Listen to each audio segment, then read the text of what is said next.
I had always believed that the pounding surf and the solitude of a secluded beach would be the perfect medicines for a case of writer's block.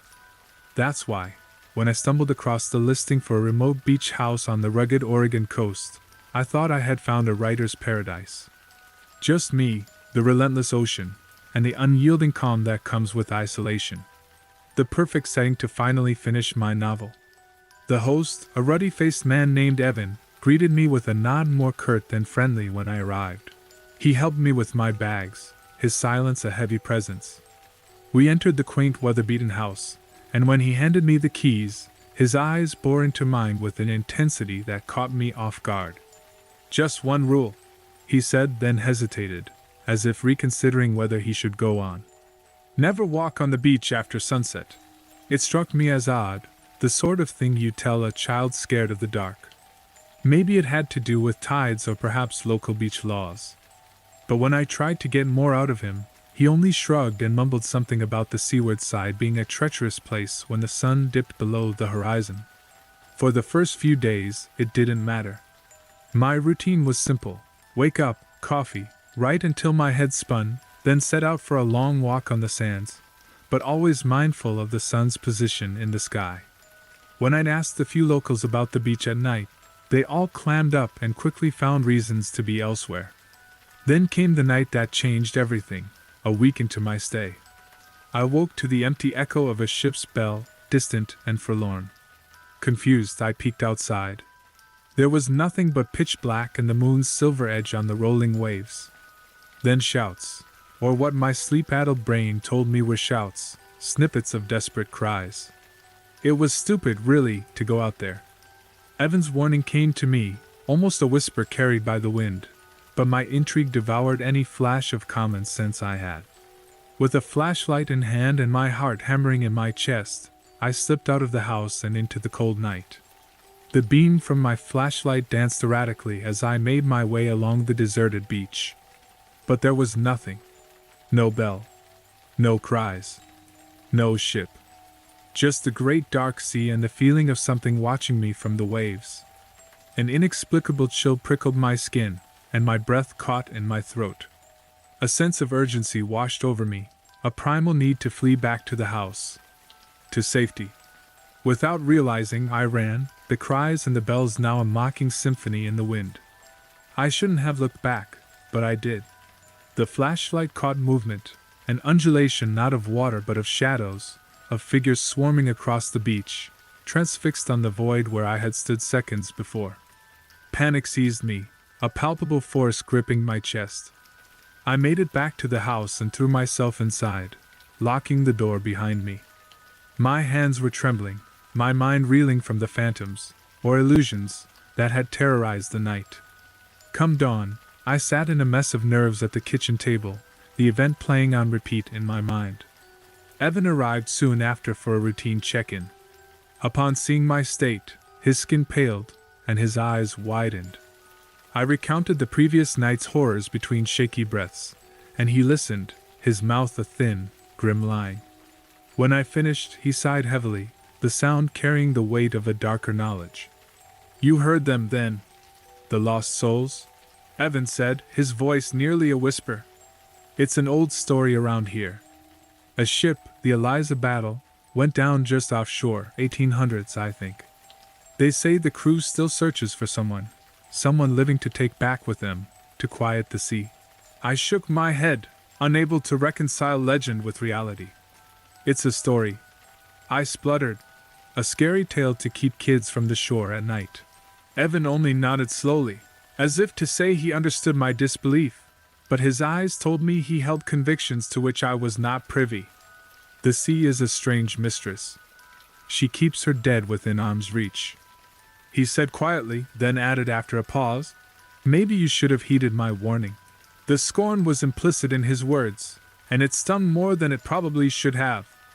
At that moment, it was apparent this was no ordinary warning or typical local superstition, and I had been a fool to ignore it. For the rest of my stay, I obeyed the rule. I wrote feverishly by day and listened to the sound of the sea's whisper at night, wondering if it was the waves or the eerie echo of the Eliza Battle's bell. Finally, the day came for me to leave, The novel was complete, and though the weight of the uninvited fear I harbored was heavy, there was a part of me that never wanted to depart. As Evan drove me back to civilization, we remained largely silent until we reached the edge of the town. "Just one piece of advice," he said, glancing at me from the corner of his eye. "Maybe don't write about what you heard, what you think you saw. Those things, they have a way of coming true when you give them words. They live through stories, through the belief of others." There was an earnest tremor in his voice, a plea to let dead things stay buried. And in that moment, I wasn't a skeptic or a scorned writer. I was a survivor, someone who had glanced beyond the veil and come back intact. Evan's words stayed with me on my journey home and in the days that followed. But a story is a siren's song, and I'm a writer. What choice did I have? So here I am, sharing this with you, the tale of my stay at a remote beach house on the Oregon coast, where the whispers of the sea and the cries of the lost played to those who dared to listen. And to you, Evan, if by chance you read this, I offer both apology and gratitude, for the warning, and for the story I couldn't leave untold. May the sea be calm, and the lost, finally at peace. I've always considered myself practical, level-headed even. I had thought the days of checking under the bed, or inside the closet were far behind me. I believed that until my stay at the old New England home that I booked on a whim through Airbnb. It was an impulsive decision, fueled by the stress of grad school and the lure of a last-minute deal that was too tempting to pass up given my thinning wallet.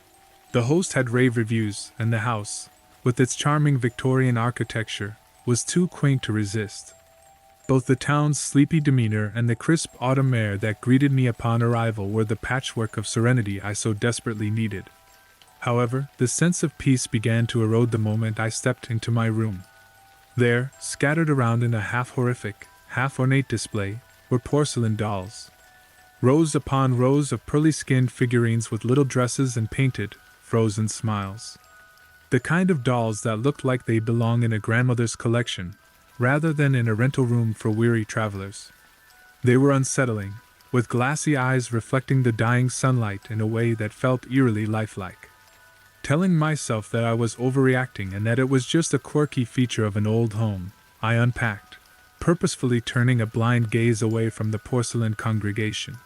Sleep came uneasily that night, the unfamiliar quiet of the house intermingling with the creeping anxiety that set my skin on edge. In the dead of the night, I awoke with a sense that I was not alone. My heart hammered as I saw one doll, a little larger than the others, now placed on the nightstand right beside my bed. Its eyes were directed at me, the painted irises gleaming in the faint light. I was sure I hadn't seen it there before drifting off. "It must have been me," I whispered, my voice an alien sound among the settling walls. "I must have moved it and forgot." The rational part of my brain won the battle that night, and sleep eventually reclaimed me. Each subsequent night jolted me from dreams to a chilling reality, as I would open my eyes to find that the dolls had shifted, always facing me. A flurry of distress would wash over me, feeding the relentless fear that refused to be tamed by logic. In my unease, I started to question my sanity. Could stress be prying at the edges of my mind, birthing delusions from the shadows? I was desperate for normalcy.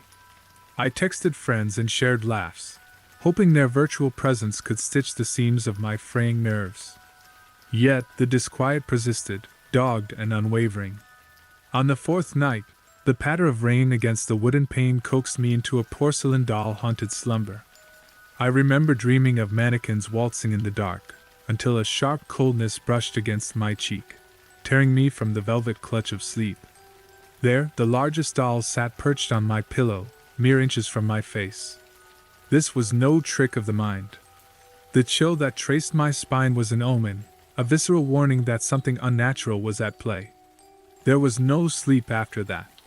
I waited, each tick of the clock stretching longer than the last, until daylight broke through the night's dominion. Exhausted, nerve-torn, and unable to endure another night, I resolved to depart, abandoning the stay I had been so giddy to begin only days prior. Checkout was a blur, a feverish escape into the safety of the morning sun. When I finally had the courage to revisit the memories, a few days later, I opened my laptop, with the intent to leave a review, a warning, cloaked in neutrality, about the dolls. With trepidation fogging my mind, I typed out my experience, ending with a caution for future guests about the unsettling collection of porcelain dolls. It was meant to be therapeutic, a way to purge the last vestiges of fear. The host's reply came swiftly, chilling me more than the icy touch of those porcelain figures. What dolls? The entire collection was auctioned off years ago, after my grandmother's passing. Are you certain you were in the correct house? Our Airbnb has been doll-free for some time now. Her words unraveled me. For a moment I was there again, in that room, with the sense of 1,000 eyes upon me. I replied, seeking answers, insisting there had been dolls, that they were real and had tormented me. The conversation that followed was a fruitless loop of disbelief. The host was adamant. There had been no dolls in that house, not for years. Days turned into weeks, and the unease eventually softened into an uneasy acceptance. I had no evidence, no proof of what I had experienced, just a lingering dread whenever my gaze passed over shadows a bit too deep or figures a bit too still. It was true horror, not the kind found in stories or movies, but the creeping, unsettling kind that latches onto doubts and whispers quietly about things unseen. There were times I'd catch myself staring into the vacant faces of toys in some shop window, half expecting them to meet my gaze with a knowing, glassy eye. And sometimes, in the quietest hours of the night, I still wake up with a phantom chill on my cheek, as if porcelain lips have just grazed it, and the silent, distant laughter of an old woman echoing in the void. I booked an Airbnb stay to unwind, to escape. But I left with a story, a true horror story, that unwraps itself anew each night as I close my eyes and pray that I am truly alone in the dark. My family always had a knack for adventure. Mom said it brought us closer, like threads in a tapestry, weaving into each other. I never quite grasped that sentiment until our trip to Vermont changed everything. This is my account, Jake Townsend, father of 2 imaginative kids, husband to my equally adventurous wife, Liz. Our story began when we sought respite from the clutches of urban sprawl, retreating to a world enveloped in greenery and silence, punctuated only by the sounds of nature, or so we assumed. The farmhouse was postcard perfect, white picket fence, red brick chimney, a wraparound porch ideal for those quintessential family moments. We settled in quickly. Liz loved the rustic kitchen, while the kids, Max and Ellie, aged 10 and 8 respectively, claimed the bedrooms with fervent delight. But there was this door, an attic door, alabaster white against the aged wood of the hallway, latched with a stern padlock accompanied by a note pinned beside it in delicate cursive. Please respect our privacy and do not enter, the owners. The first night, we unpacked, cooked together, and collapsed into our respective beds, tired yet content. But somewhere deep into the witching hour, a sound jolted me from my sleep, the unmistakable thud of footsteps above us. Just the house finding its voice, I told Liz, whose eyes reflected the barely contained terror we both felt. She nodded, but her uneasy breath told a different story. The children slept soundly that night, or so we thought. Come morning, over pancakes shaped like farm animals, Max mentioned the nightwalker in the attic. Ellie nodded earnestly, claiming she'd heard whispers in a language not quite English, not quite anything she recognized. I'm no skeptic of the supernatural, but I can rationalize. Old houses groan and creak, I explained. The sounds are probably just the result of it cooling down after a hot day. Max looked unconvinced, his eyes casting upward. It sounded like footsteps, Dad, he said, his usual animated tone now tinged with apprehension. The noises became our unwanted nightly ritual. Each thump seemed a chilling cadence, a message from the unknown.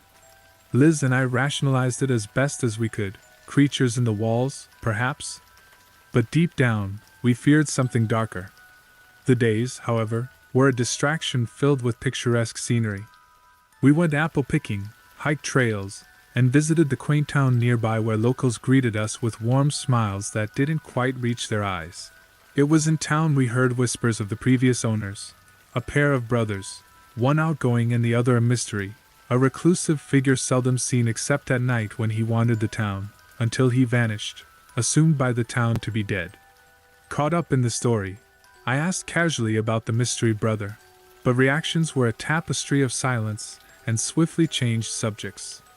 It was as if the very mention of his existence was taboo. On the penultimate night, Ellie and Max couldn't sleep. They begged to leave, haunted by the whispers they could no longer ignore. Liz and I huddled, discussing our options, deciding it would be best to respect the children's fears. It was late evening when we visited the local diner for one last Vermont maple pie. A woman, graying yet spry, with deep lines mapping stories onto her face, overheard our conversation. She approached our table with the hesitance of someone bearing an unwanted burden. "You stayin' at the old Harper place, ain't you?" she asked. Her eyes seemed to hold secrets as she continued to stare at each one of us. "You've heard the steps, seen the shadows under that door, didn't you?" Max nodded before I could silence him. "The brother, that attic was his world," she continued, voice barely above a whisper. "People here, they don't talk about it, but things happened after he died.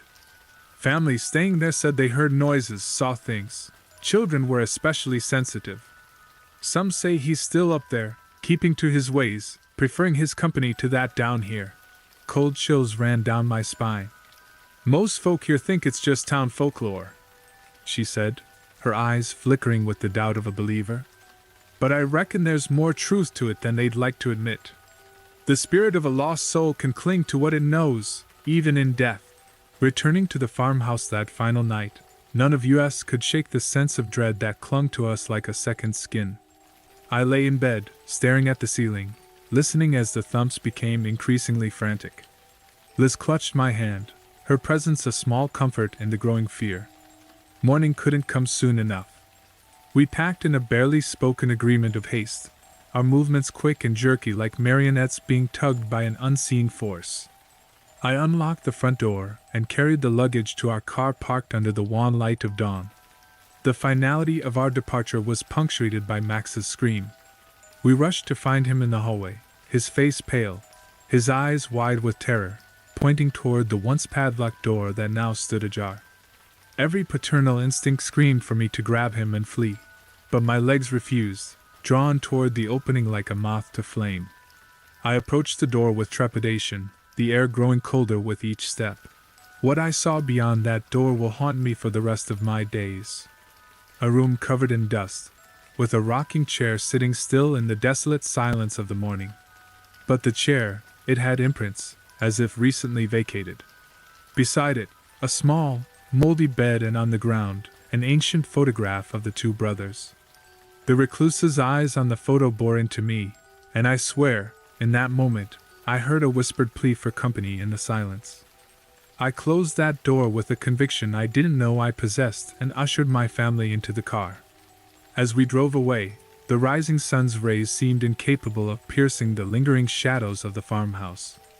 Max and Ellie don't speak of the attic.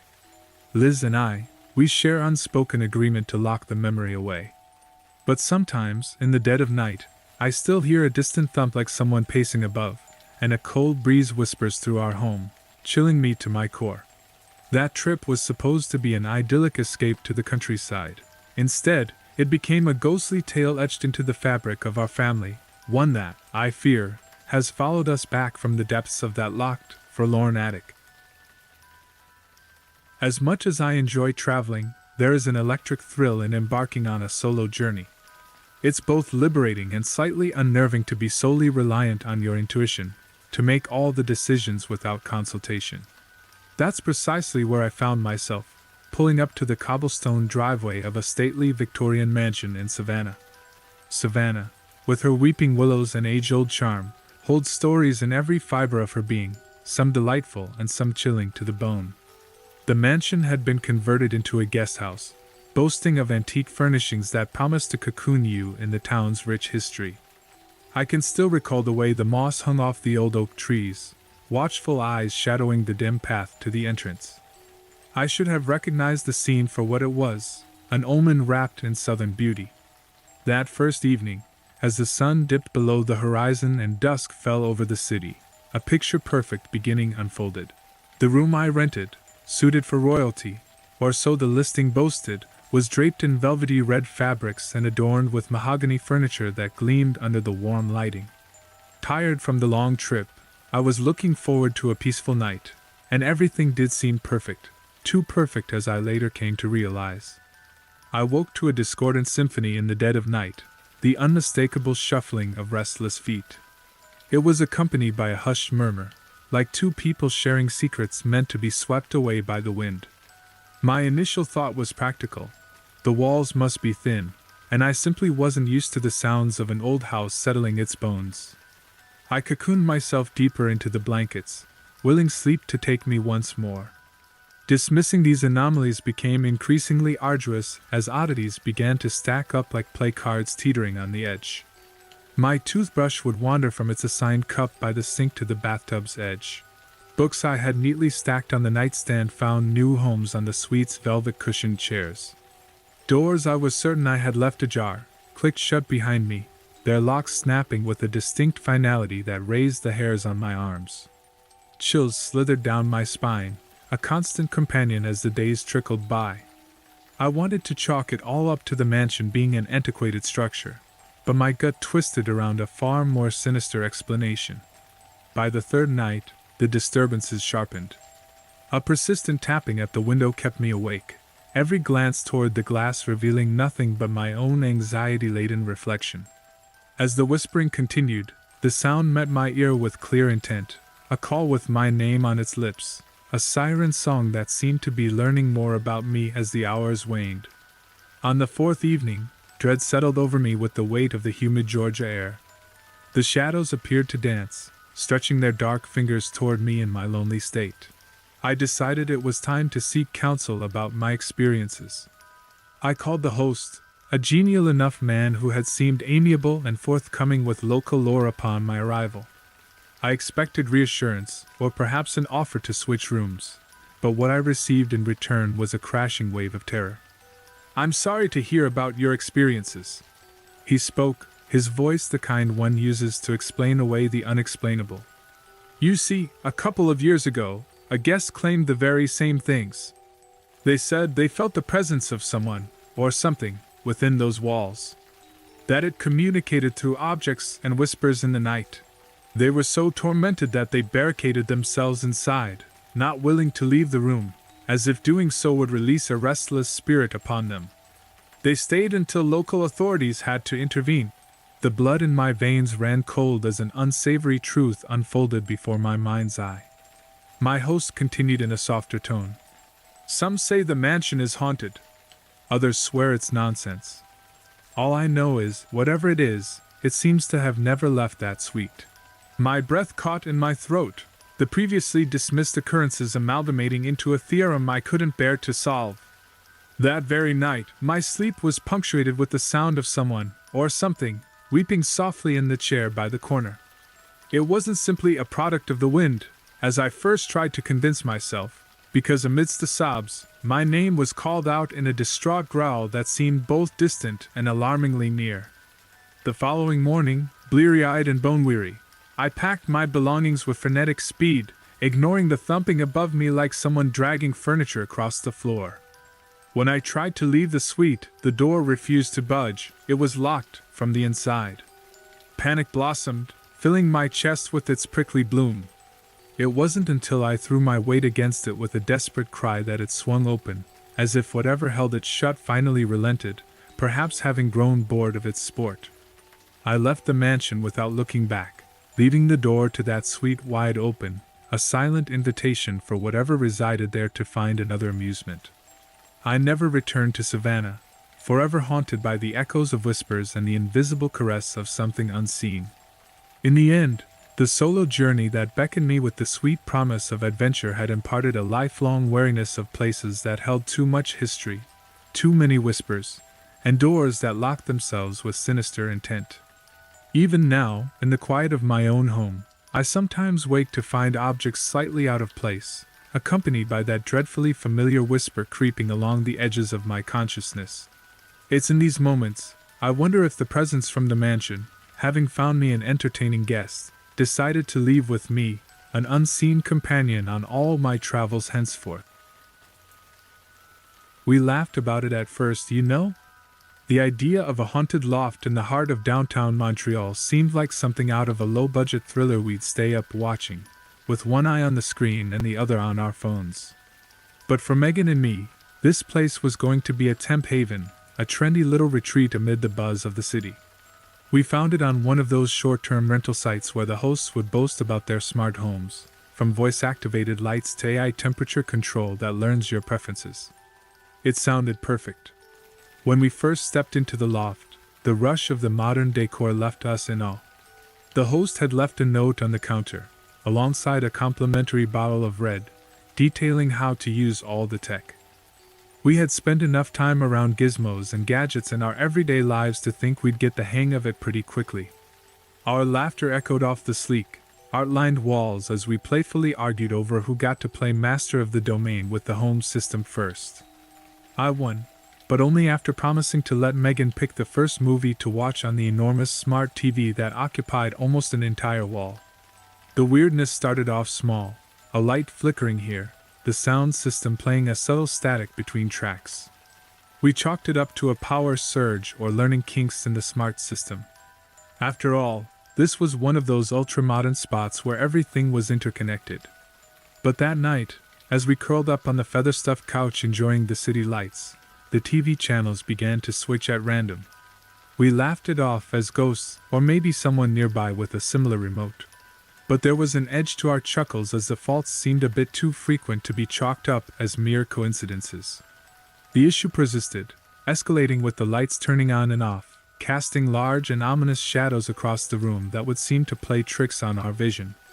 Sometimes we thought we saw movement in the corner of our eye, only for nothing to be there when we turned to look.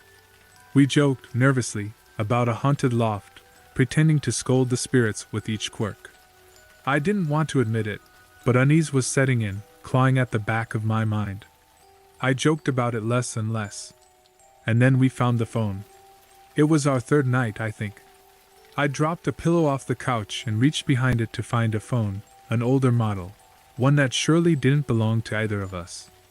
Its presence was off-putting, like finding a locked door in a house where you thought you knew every nook and cranny it suggested secrets.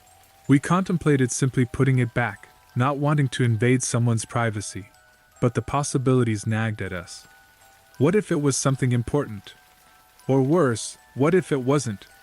Megan swiped it open, it didn't even have a passcode. The second that gallery icon flashed on the screen, I felt like I was about to plummet down the crest of a roller coaster. There were photos. Hundreds of them. And they were all of us. Not just random peeks, but intimate moments, Megan brushing her hair, me tying my shoes, us asleep on the couch on the first night. It was the stills of us sleeping that froze my blood. Each snapshot was logged meticulously, night after night, displaying us in our most vulnerable state, unaware and unguarded. The realization that we had been watched the whole time, that the loft's eyes had been on us even in sleep, sparked a paranoia that swelled like a thundercloud.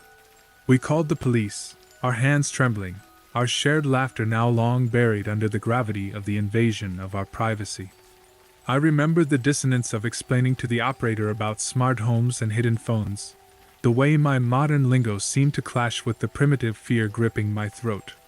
When the police arrived, it was like someone had cracked open reality to reveal a darker layer beneath. The loft wasn't just a loft, it was a sophisticated surveillance hub. The host, a seemingly friendly face over messages, had a festering hobby. He'd installed micro cameras in the eyes of the paintings, in the smoke detectors, even in the ornate vents.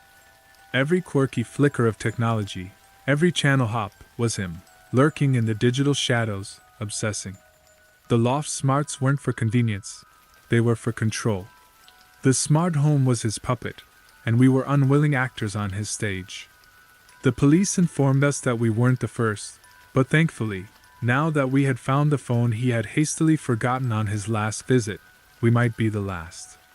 We learned that smart as his setup was, it was his ego, his need to revisit his control that had been his downfall. We stayed at a friend's place that night. It didn't offer the protective shell of anonymity a hotel might have, but being in the home of someone we trusted felt safer. Meanwhile, each shadow was an intruder, each technological beep a herald of unseen eyes. The case against the host unraveled both his facade and the preconception of privacy in the modern age. It raised questions, fears. Our home, our phones, our cars, were they conveniences? Or were they silent witnesses, potential traitors at the click of someone else's remote? I've learned to appreciate the tactile click of a manual light switch, the way a curtain closes with a pull rather than a command. Megan and I, we don't laugh about the ghosts in the machines anymore. We've learned that sometimes, the lines between convenience and captivity are as thin as the wires that run beneath our feet. And as for the heart of downtown Montreal, it still beats a rhythm that hums through powered cables and wireless waves, but its pulse for us has changed. It's a reminder, a whisper of caution. But we listen now. We really listen.